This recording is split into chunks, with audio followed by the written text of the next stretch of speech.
ஆச்சி மசாலா. எந்த சமையலும் ருசி தேடும் ரகசியம் ₹20.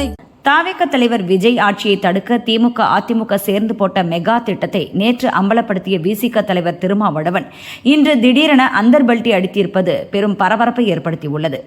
பேட்டி ஒளிபரப்பான ஒரே இரவில் அப்படி என்ன நடந்தது என்று தாவேகாவினரும் அக்கட்சி ஆதரவாளர்களும் கேள்வி எழுப்பி வருகின்றனர்.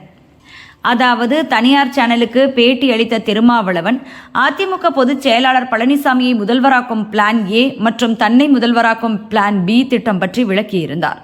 அதுவும் ஸ்டாலின் முன்னிலையிலேயே இது பற்றி பேசப்பட்டதாக கூறியிருந்தார். தனியார் சேனலுக்கு அவர் அளித்த பேட்டி: தேர்தல் முடிவு 4ஆம் தேதி வந்தது. யாருக்கும் பெரும்பான்மை கிடைக்கவில்லை. கம்யூனிஸ்டுகள் எடுக்கும் முடிவைத்தான் நாங்களும் எடுப்போம் என்று அறிவித்து இருந்தோம். 5ஆம் தேதி திமுக தலைவர் ஸ்டாலினை சந்தித்தோம். தாவேக ஆட்சி அமைக்கட்டும் என்றார். ஆனால் நீங்கள் எல்லாம் திமுக கூட்டணியிலேயே தொடர வேண்டும் என்றும் கேட்டுக்கொண்டார். பின்னர் 7ஆம் தேதி திடீரென திமுக மேலிடத்திலிருந்து ஒரு அழைப்பு வந்தது. ஸ்டாலின் பார்க்க விரும்புவதாக கூறினார்கள். நாங்களும் கம்யூனிஸ்ட் தலைவர்களும் போனோம். அப்போது ஒரு கருத்து முன்வைக்கப்பட்டது. நம் அணியும் அதிமுக அணியும் சேர்ந்தால் நாமே ஆட்சி அமைக்க முடியும் என்று ஒரு ப்ரப்போசல் வந்திருக்கு. பழனிசாமியை முதல்வராக முன்மொழிகிறார்கள். இதை பற்றி உங்கள் கருத்து என்ன என்று கேட்டார்கள். நான் முதலில் பதில் சொன்னேன். திமுக எதிர்காலம் கேள்விக்குறியாகிவிடும்.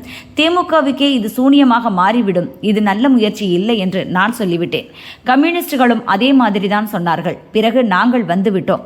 அந்த திட்டத்துக்கு நாங்கள் யாரும் சோரம் போகவில்லை என்று பிளான் ஏ பற்றி தனது பேட்டியில் திருமாவளவன் சொல்லியிருந்தார்.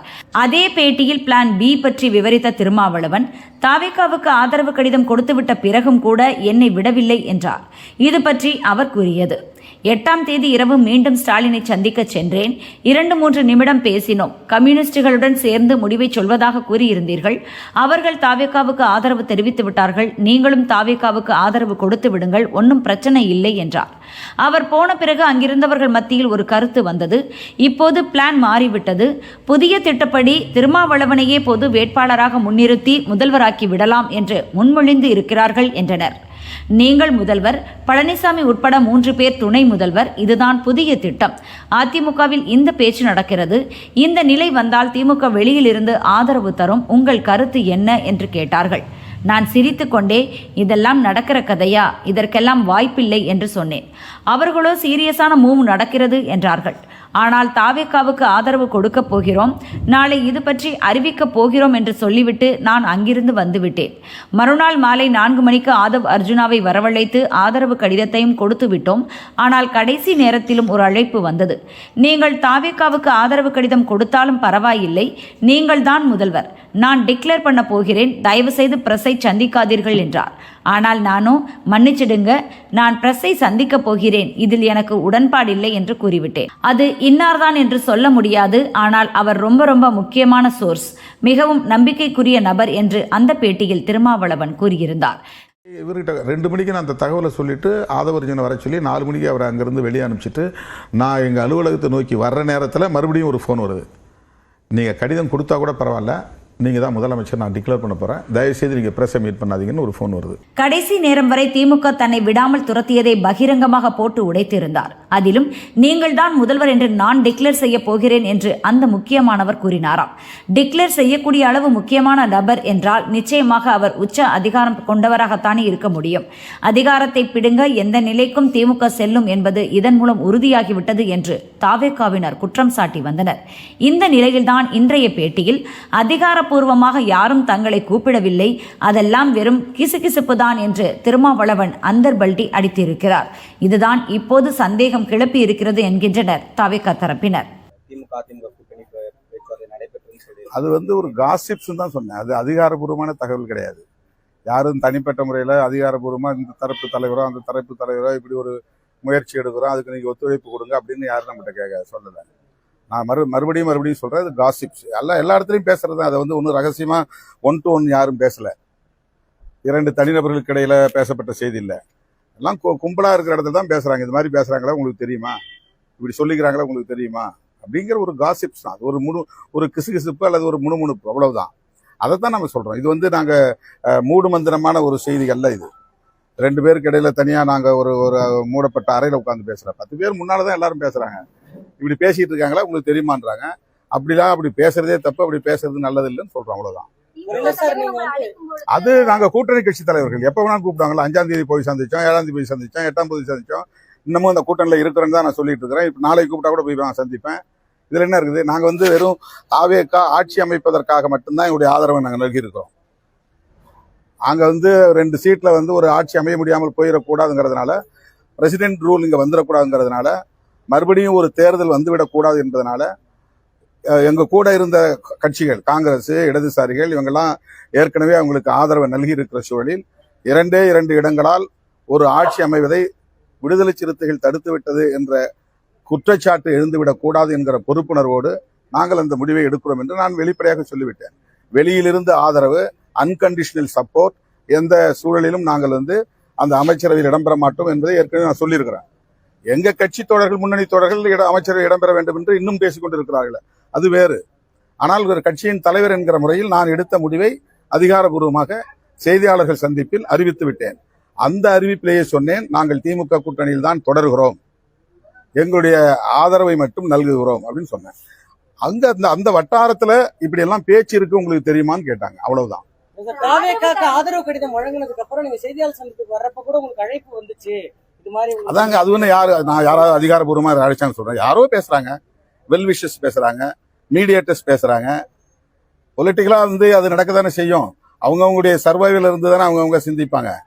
அப்ப அந்த மாதிரி ஒரு குறிப்பிட்ட கட்சியினுடைய தலைவர் என்கிட்ட பேசினாரு, அல்லது அவர் பேசினாரு, இவர் பேசினாரு, எங்கேயா சொல்லியிருக்கேன்.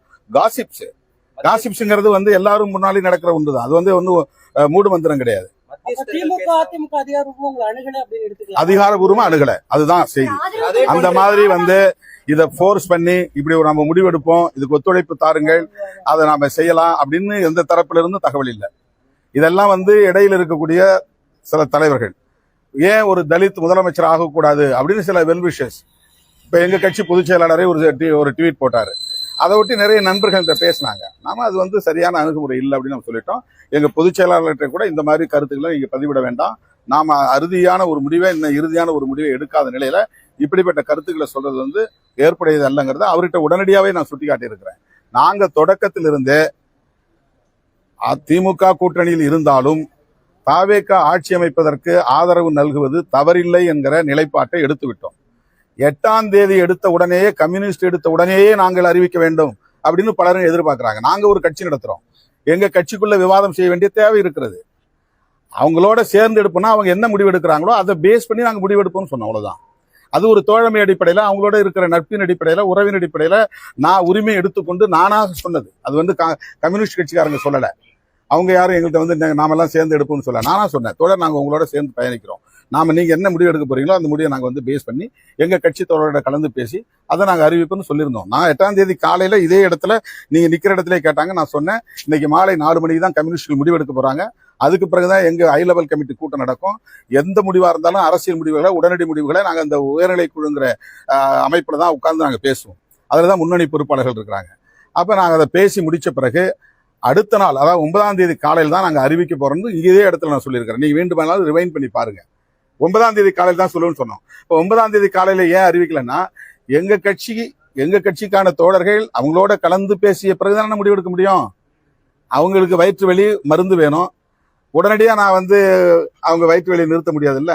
அதுக்கு தயாரிப்பெல்லாம் இருக்கு. ஒரு மருந்து தயாரிப்பது கூட ஒரு கால அவகாசம் தேவைப்படுது இல்ல, எதுவா இருந்தாலும். அப்ப எங்களுக்கான கால அவகாசத்தையே நாங்க எடுத்துக்க கூடாதுன்னா உடனே டிலே பண்றாங்க, பார்கெயின் பண்றாங்க, அங்க பேரம் பேசுறாங்க, இங்க பேரம் பேசுறாங்கன்னு ஒரு அவதூறுகளை பரப்புவது எந்த வகையில நியாயமானது? நான் திரும்ப சொல்றேன், எங்களுக்கு அப்படிப்பட்டலாம் எந்த விதமான ஆசையும் கிடையாது. 2 சீட்டை வச்சுட்டு நான் இங்கேயும் அங்கேயும் போயிட்டு யார்ட்டையும் நாங்க பார்கெயின் பண்ணல. தாவேக்காவில பார்கெயின் பண்ற அளவுக்கு எங்களுக்கு யார்ட்டையும் அக்சஸ் கிடையாது. அந்த மாதிரி இப்ப எங்க கட்சியிலிருந்து போன ஆதவர்ஜன் எங்களுக்கு தொடர்பு இருந்தாலும் கூட அவர்கிட்ட நாங்க பேசணுமான்னு கேளுங்க. அப்படிலாம் எதுவுமே கிடையாது. அவங்க தொடர்பு கொண்ட போது கூட நாங்க அன்கண்டிஷனல் சப்போர்ட் பண்றதா தான் முடிவில் இருக்கிறோம். ஆனா எல்லாரோடும் பேசிட்டு அப்புறம் உங்களுக்கு அறிவிப்போம். அவர்கிட்ட நான் டச்ல தான் இருந்தேன், இந்த தொடர்புல தான் இருந்தாரு. 2 மணிக்கெல்லாம் நாங்க அறிவிச்சிட்டோம். அவர்கிட்ட தகவல் கொடுத்துட்டேன். நான் 3 மணிக்கு நீங்க வாங்க, நான் இருக்கிற இடத்துக்கு எங்க சொல்றாங்க வாங்கிட்டு போன்னு சொல்லிட்டேன். 8ஆம் தேதி அவருக்கு அனுப்பியிருந்த ஃபார்மேட்டை நாங்க பிரிண்ட் அவுட் எடுத்து வச்சுக்கிட்டோம். ஆனா எங்க எம்எல்ஏ வெளியூர்ல இருந்தாங்க, 2 பேருமே வெளியூர்ல இருந்தாங்க. அவங்க சேர்றதுக்கு 9ஆம் தேதி 12 மணிக்கு மேல ஆச்சு. இந்த 12 மணில இருந்து 4 மணிக்கு இடையில நாங்க கலந்து பேசுவதற்கு கூட ஒரு கால அவகாசம் எடுத்துக்கிறது இல்லையா? இந்த டிலே உடனே பார்கெயின் பண்றாங்கன்னு சொல்லி களங்கத்தை பூச முடியுமா?